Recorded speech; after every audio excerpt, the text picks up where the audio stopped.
그렇다면 지금 12월인데 지금 좀 신경 써서 좀 절세 혜택 톡톡히 누릴 수 있는 위원님만의 꿀팁 좀 있으실까요?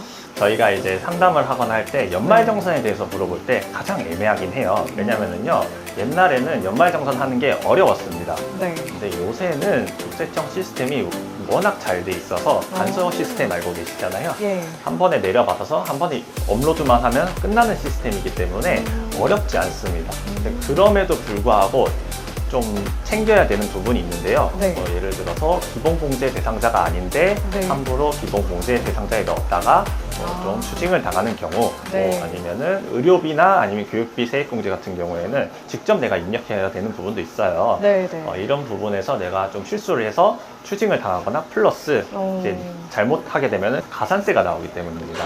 이 가산세까지 나오면은 좀 네. 억울하신 부분이 생기겠죠. 그렇네요. 이런 것도 있고요. 예. 또 한 가지 이제 생각나는 부분이 있는데요. 네. 2023년부터는 고향사랑 기부제라는 게 생겼죠. 네, 맞아요. 맞습니다. 예. 네. 고향사랑 기부제라 하면은요, 최대 네. 500만 원까지 내가 거주하고 있지 않은 다른 지자체에 기부를 할 수 있는 그런 제도인데요. 예. 기부하면서 세액공제 그리고 네. 답례품을 받을 수 있는 네. 이런 제도입니다. 네. 예를 들어서 뭐 세액공제 같은 경우에는 네. 최대 10만 원까지는 전액 공제가 가능하고요. 10만 원을 초과하는 부분에 대해서는 네. 16.5%로 세액공제 가능하시고 또 뿐만 아니라 답례품도 내가 기부한 금액의 30%까지 네. 답례품까지 받을 수 있습니다. 예를 들면은 네. 10만 원을 내가 기부하면은요, 세액공제 10만 원 다 받으시고 답례품 3만 원까지 받아가시니까 13만 원의 혜택을 보실 수 있는 거겠죠. 좀 쏠쏠하네요. 네, 맞습니다. 연말정산을 하시면서 네. 답례품까지 챙겨가는 그런 제도입니다. 네, 정말 꿀팁이네요. 네. 요즘에 또 대퇴직 시대라고 해서 퇴직하고 이직하는 분들이 정말 많은데 만약에 연중에 중도 퇴직을 하면 좀 연말정산을 위해서 퇴직하는 회사에서 챙겨 나와야 될 서류 같은 거 있을까요? 요새 정말 퇴직 많이 하시잖아요. MZ세대 분들도 퇴직 정말 많이 하시는데 많이 물어보세요. 뭐 네. 챙겨 나와야 되냐고 하면은요, 근로소득 원천징수 영수증을 내가 퇴직한 날짜로 해서 뽑을 수가 있습니다. 네. 이제 현 회사에서도 연말정산 하실 거잖아요. 네. 연말정산 하실 때 정전 회사의 소득과 현 회사의 소득을 합쳐서 한 번에 계산할 수 있어서 그걸 좀 가져오셔야 됩니다. 네. 그럼 이런 경우도 있어요. 사실 퇴사하실 때 네. 좋게 나온 경우도 있지만 안 좋게 나온 분들도 계시잖아요. 맞아요. 그럼 네. 추후에 다시 연락해서 근로소득 원천징수 영수증 한 번만 떼주세요. 네. 하긴 좀 불편하신 분들은 불편하죠. 또 걱정하실 네. 필요 없습니다. 왜냐면은요, 2월에 이제 네. 연말정산 하실 때는 일단 현 회사 소득만 연말정산 하시고요. 네. 그 다음에 5월에 네. 종합소득세 신고 기간 때 그때 네. 한 번에 계산하시면 됩니다. 그때는 전 회사에서도 근로소득 원천징수 영수증을 업로드 해놓은 상태이기 때문에 국세청 홈페이지에서 네. 다 조회가 가능합니다. 네, 그렇구나. 그래서 합쳐서 한 번에 네. 계산하시면 정확한 계산 가능하십니다. 이 퇴직 앞두고 계신 분들한테 꿀팁이네요. 네, 그렇죠. 네.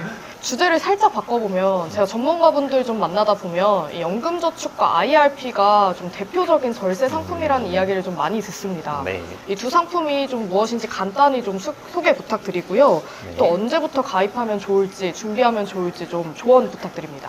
네. 연금저축이랑 IRP는 납입할 때 연금계좌 세액공제를 받을 수 있다는 공통점이 있는데요. 네. 첫 번째로 연금저축은 누구나 가입 가능하십니다. 네. 소득이 없으신 분들도 가능하신데요. 네. 반대로 IRP는 소득이 있는 분들만 가입 가능한 상품입니다.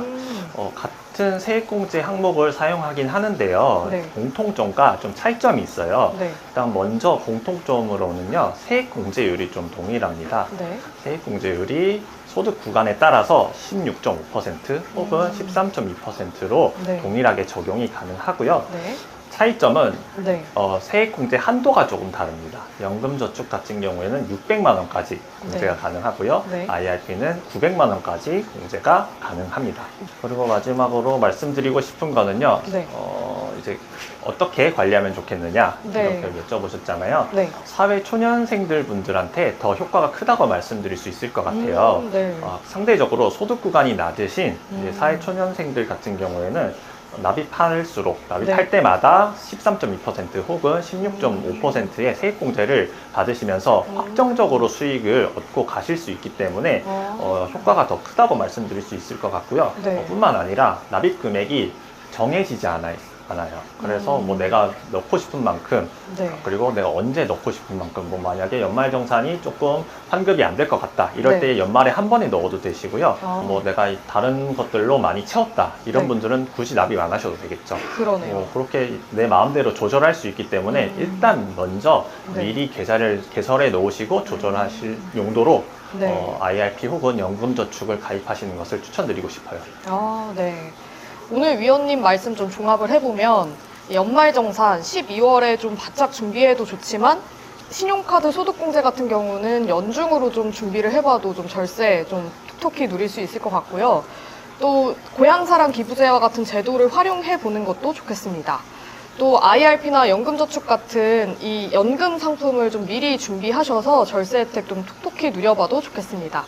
다음 시간에 저희가 준비한 MZ세대 자산 스노우볼 전략 이 마지막 시간은 보험에 대해서 준비해봤습니다. 마지막까지 많은 관심 부탁드립니다. 오늘 세무에 대해서 이야기 같이 나눠본 이영빈 전문위원님과는 여기서 인사드리겠습니다. 감사합니다. 감사합니다. 감사합니다. 감사합니다. 안녕.